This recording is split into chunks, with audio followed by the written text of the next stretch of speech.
Hi, I'm Dan Stein. Welcome to another Fair broadcast, Fair Facebook Live. And I'm joined by Hauman, Fair's Government Relations Director. Well, you saw the speech last night. President Trump was out there full force, made a speech to the nation. And what did he say? He said, I need bipartisanship. We need to protect the country because the homeland is what we're all about. We need to work together. We need compromise. We need to negotiate. We need to join together as one because the United States is one country and one people. And even though he didn't cover all the areas of immigration policy that are needed here, like E-Verify and interior enforcement and asylum fraud and some of the other things that are kind of relevant to what's going on along the border, he made an impassioned plea for why we need border security and why we need the wall and why we need strategic fencing. And what happened? Media jumped all over him, so-called media, whatever you want to call that. And you're not going to hear the truth about the media, from the media about what happened. In fact, you're going to hear the truth right here at FAIR because RJ and I, we just got off a call with the Vice President himself. Private briefing for us and a handful of other folks.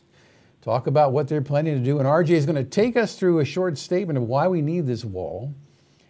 And we're also going to talk a little bit about Chuck and Nancy's response. Now, I don't know how many of you have seen the meme on the internet about Chuck and Nancy who turned up rather late in the game but decided to make a rather stilted skit that sounded like it came out of Saturday Night Live. And Chuck and Nancy basically sounded like they were the party of no. Didn't want to get anything done.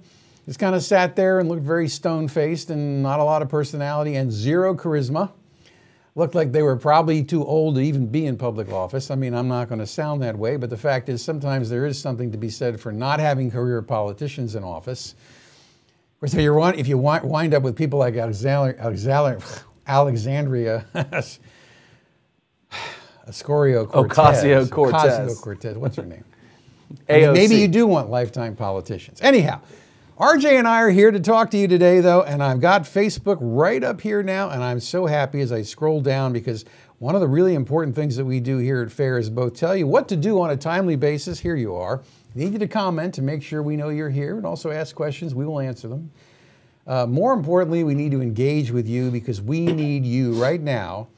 And the White House has asked us to do this, but we would do it anyway because this is a critical little window over the next 24 to 48 hours where Donald Trump is going to be putting the squeeze on House Democrats to make them start negotiating. I think it's pretty safe to say, and I'm sure RJ will agree with me, that last night, no matter what the so-called media say, Trump made the Democrats look bad. He put the Democrats on the defensive. Now some of them are starting to talk about cutting a deal, some aren't. They don't see what the obvious end game is, and the minute they begin to see that Trump actually came across as presidential, that he actually was talking to the center of the electorate, the middle of the electorate, the core of the country, and doing so in a way that this continued standoff will be politically damaging to Democrats, he's making the calculation they're going to come to the table. So let me have your comments and questions, and I'm going to turn it over to RJ now to talk a little bit about, thanks for commenting, about why we need this wall and what the Vice President said. Okay, yeah, RJ? First kind of where we are here in negotiations. And just, I think everybody saw kind of that dynamic on display last night. The President goes up there with an impassioned plea. You know, he called it a crisis of the heart and a crisis of the soul, what is going on there down at the border. Made the case for some changes that need to be made. I mean, we need to fund the border wall. We need to make some changes down there at the border to truly stop this crisis. And again, the Democrats, Chuck Schumer, Nancy Pelosi come up and they make it more about their opposition to the president rather than any sound policy idea. And just two things that show that the Democrats are at the table in bad faith is first, they're saying they're completely unwilling to negotiate until the government is reopened. And I mean, do you really believe that if President Trump, you know, goes to says, okay, let's reopen the government, I'm backing off my demand, I'll sign a spending bill that doesn't contain my wall funding, you really think they're going to come to the table in good faith? I have a bridge in Alexandria Ocasio's district that you to can sell buy. me? Yeah. There you go. Of course, that obviously will not happen. That shows they're unserious.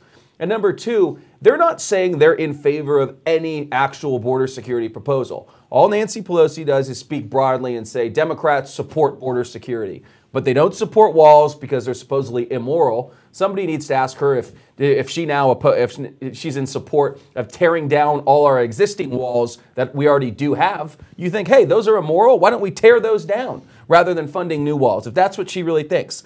Democrats aren't in favor of border security. Did they say a single proposal last night that they're in favor of? No, they're in favor of crisis? border security. They just oppose every form of border security you can name. Exactly. But they're in favor of. Yeah, they're in favor of the term more. You know what broadly. they're in favor of? What are they in favor of? BS. I agree. Border BS. security.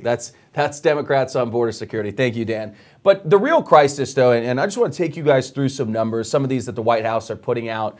And you know, again, for the fake news media out there to doubt the White House when they put out a lot of these numbers are coming straight from the experts, the boots on the ground, the Department of Homeland Security officials. Many of them are career people there as well that have. Trump also spoke from the heart, not only about the tragedy of Americans who've lost loved ones to people with no right to be in the country, but also the sad thing about what's happening now, a humanitarian crisis that we've, as a country, through our bad policies, have helped incentivize. Oh, right? absolutely. And just some numbers here that are pretty crazy. Just illegal alien apprehension. So last year alone, more than 521,000 illegal aliens were apprehended at the southwest border. That's a clip of roughly 2,000 a day. And remember, those are just apprehensions. Those are the people that we catch. We judge border security. That's like 700,000 a year, right? Yeah, absolutely. We judge border security metrics by who we catch, fully knowing that we don't catch many of them as well. Right. And then these family units that we cannot return because of several legal immigration loopholes. 161,000 family units arrived at the border in fiscal year 2018. That's a 50% increase the year before. And that doesn't happen for no reason, right? It happens because smugglers and others tell them this is the way to get in. Yeah, and this is like for the first time ever, Dan, that family units and children are making up the vast majority of these apprehensions. And again, so if something happens different from what we've seen for the last 50 years, it's a good question, why, right? Right, because we haven't done anything. We haven't rectified these shortcomings in our immigration system. And again, this is victims of abuse. And now this is where we're talking about this is a crisis of the heart, crisis of the soul, a true humanitarian crisis.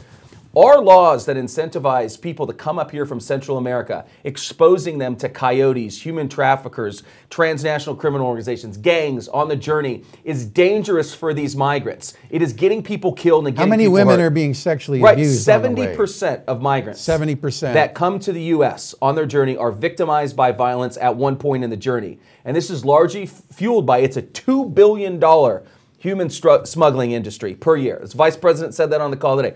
$2 billion per year. Our immigration crisis is enriching these cartels so then they can, smuggle more drugs into our country and kill our youth. It's terrible. And going on the drug seizures, roughly 90% of the heroin that comes to the U.S. comes through the southern border. Last year alone, CBP seized 282,000 pounds of cocaine, 248,000 pounds of methamphetamine, and 2,400 pounds of fentanyl. And fentanyl is much more powerful than heroin and is killing people all over the country. And then last but not least, obviously, dangerous criminal aliens. 17,000 criminal alien adults were apprehended at the southwest border. Those were people with previous criminal records in the United States. So these are people that have previously been removed and have returned to our country because of our porous border. And roughly 1/3 of them, 6,000 individuals, had gang affiliation. So this is a crisis at many different levels. It's a crisis for these migrants because it's dangerous for them, and it's dangerous for us, the American people. So why would Chuck and Nancy hate the migrants to put them through this? Why would they hate people in the United States? And they don't care about what happens to the American people as a result of this obvious crisis along the border. Why don't they care? Well, two things. Porous border is good for them politically. They see illegal immigration as a source of new votes. And number two, it's their hatred of the president and their, I guess, their goal of denying the president a key political victory is clouding their ability to judge the merits of an actually sound, needed policy proposal. So we can look at what Obama did in 2014, right? What did Obama do, okay? He sent people down to Central America from his administration to say, don't make the trip. Trump did the same. He talked to Mexican officials about trying to help get cooperation. Trump did the same. He talked about adding additional Border Patrol personnel, additional intelligence resources, and other border security associated things. He didn't call for a wall, but he did talk about reinforcing existing structures. So did Trump. He also talked about adding new immigration officers, deportation officers, as well as immigration judges to speed up the process. So did Trump. He's talked about trying to ensure there's deterrence so people don't make the trip once they get into the country, to make it clear they're going to be sent back home, even though he didn't mean it, whereas Trump does mean it. And Trump is frustrated, whereas Obama didn't seem to really care. The only thing Obama didn't do that Trump is doing, and there's no way you can explain the Democrats' totally different position on this now, is that Obama sent people down to Central America to do something called in-country processing for refugee screening to try to convince people not to make the trip. But of course, since so few of them were actually eligible under international law as bona fide refugees, it didn't really deter that many people. The second thing that Obama did is he didn't talk about building a wall, and his administration blasted all kinds of loopholes in the enforcement apparatus through sanctuary cities and everything else that he incentivized the flow that Donald Trump is now having to deal with. But there's no rational explanation, RJ, for the difference between how the Democrats are dealing with Trump's response, which is 90% the same as Obama's, than the fact that they just don't like Trump. And how can you be so viscerally unhappy with your president that you're willing to sacrifice the welfare of the United States and the American people in pursuit of some craven partisan political objective? No, and this even predates. Do you have a bite of Trump? Do you have a bite from Trump? This even predates President Obama as well. As you remember, the Secure Fence Act of 2006, Chuck Schumer voted in favor of basically the same thing President Trump is calling for. Again, they're just letting their hatred of the president cloud their ability to face this crisis head on. They want to deny him a political victory. And honestly, it's reprehensible. And another thing to kind of inject in here is you're saying of what caused this crisis. One thing that we believe caused this crisis too is when President Obama unilaterally did DACA. It sent the message down there. Why is Lindsey Graham talking about trading DACA for a wall? Precisely what I was about to say. I think you could argue that DACA was one of the key things that caused this crisis of unaccompanied minors and family units coming up here. They heard down there that President Obama is doing this new program for children. So of course, a lot of children start coming. So now, only in Washington are we so stupid, in the same hands in the Republican Party and Democrats as well, that we want to solve this crisis where we need actual border security, we're going to insert the very thing that caused this whole problem and call it a solution. To add DACA in here is simply ridiculous. You're just going to have another flow, another rush at the border again. Whenever Congress or the government starts discussing granting a new immigration benefit, whatever it is, people take note south of the border. We're going to see a rush again if we inject DACA into these conversations. President Trump will be smart to resist any attempts within his own party to sweet talk him like Lindsey Graham likes to do to add DACA in here. It would be a terrible deal for the American people. There's some dispute about the question of terrorists coming across the southern border. But in the end, there's still evidence that known terrorists are trying to get through the southern border. They were saying 40,000. I'm not privy to the White House's rationale behind putting that number out. They obviously are privy to way more information than the media is, than you, than me. However, I see the media out there saying, to make Trump look bad, they say, oh, only 6 terrorists. Only 6 terrorists. I mean, that's 1 or 2 free planes on 9/11. How many terrorists took down the Trade Center? Exactly. Only 6 is the stupidest thing I've ever heard. 1 is too many. Democrats like to do that with guns. You know, one shooting is too many. Well, 1 terrorist coming across the border is too many. So that they think it's some kind of gotcha. We got you, Trump. Only 6 is stupid. And I think the American people all agree. All right, so the question is what to do between now and tomorrow night. So we don't have it up yet on our website, but RJ is going to tell you what we need, because the president right now feels, and probably with some good reason, that he's got the Democrats on the defensive. You wouldn't know that watching MSNBC, Rachel Maddow, but politically speaking, what happened last night was a big move forward for the president, in my humble opinion, and maybe RJ has a different opinion on it. But right now, it's very important to start putting a little pressure on the Democrat political leadership in the House by calling them and saying essentially this: I listened to the president last night, and I listened to you guys, and the president's right, and you're wrong, and you're causing the shutdown because you won't meet him halfway. $5 billion, the federal government spends $5 billion, a lot more than that since we started talking a few minutes ago. $5 billion is pocket change to Nancy Pelosi. It's, tip for a beer. 0.1% of the federal budget. It's absurd that they're quibbling over $5 billion. So you tell them you've picked up the memo. You have figured out that this is not a legitimate dispute, that this is nothing more than Democrats showing their hand and actually displaying contempt for the normal border security measures that most other developed countries around the world are taking in all kinds of circumstances. And previously we've talked about other countries and where they put up physical structures. Certainly England has, Israel has, Romania has. There are walls all over the world because they help channel traffic and make it easier to enforce the laws, the borders at the ports of entry. So what do we need them to do? Yeah, we're at two key moments here right now. Today at 3 o'clock, Democrat congressional leaders and Republican congressional leaders will meet at the White House with President Trump and Vice President Pence to I guess, start further negotiations and decide a way forward. But then the big key, I guess, milestone here in the show. Valinda says, retire the Democrats. They're too old to be in office and unstable. Now, Valinda, you're saying long it's way not to go worth, until next not election. worth talking to them. They're going to be around, and I'm not sure about Justice Ginsburg, but they're going to probably make it through the next election. So they're there. We still got to deal with them. No, and the other key kind of moment in what we're doing here is on Friday. That's the first day direct deposit, I believe, for federal employees that will not be made because of this government shutdown. So I think both sides are wanting to come to an agreement before that happens, before some of these federal workers, I believe it's 800,000 that are currently furloughed, do not receive their first paycheck. So that's going to be a key deadline. I think both sides would like some resolution. So again, what we're going to do is we do our phone to action thing. Stay tuned to the Fair's Facebook page, to our Twitter, to the front page of our website, and we'll give you an easy way to reach out to congressional leadership to tell them that you stand with the president, you support border wall funding as part of any deal to reopen the government. And those are things that Nancy Pelosi, Chuck Schumer, they all need to hear from you. And the White House is looking for you, the people who support him, who support border security, to make your voice heard and stand with them as we hope to get on the other side of this shutdown with a more secure border. Every single person out there on this feed who doesn't agree with what we're saying, and I'm talking about Claudia and a few others, you need to go back and check out what the Democrats were saying in 2008, 1998, 1988. Your party, the Democratic Party, was full on in agreement with what Donald Trump is trying to do as recently as 10 years ago.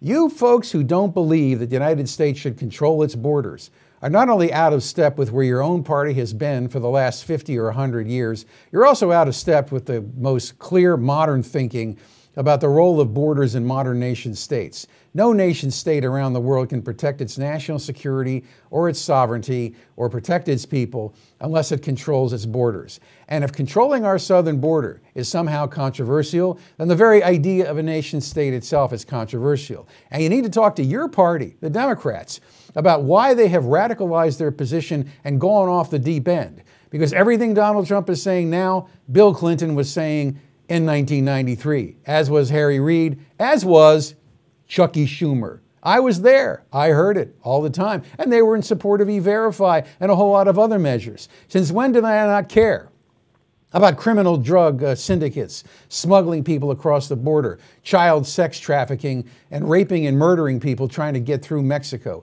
Since when do they not care about the abusive and exploitative practices we see, and the reemergence of the slave trade in the United States through predatory hiring practices? Why do they not care about the victims of illegal immigration any longer, when this is something going all the way back through Cesar Chavez to the dawn of the American labor movement?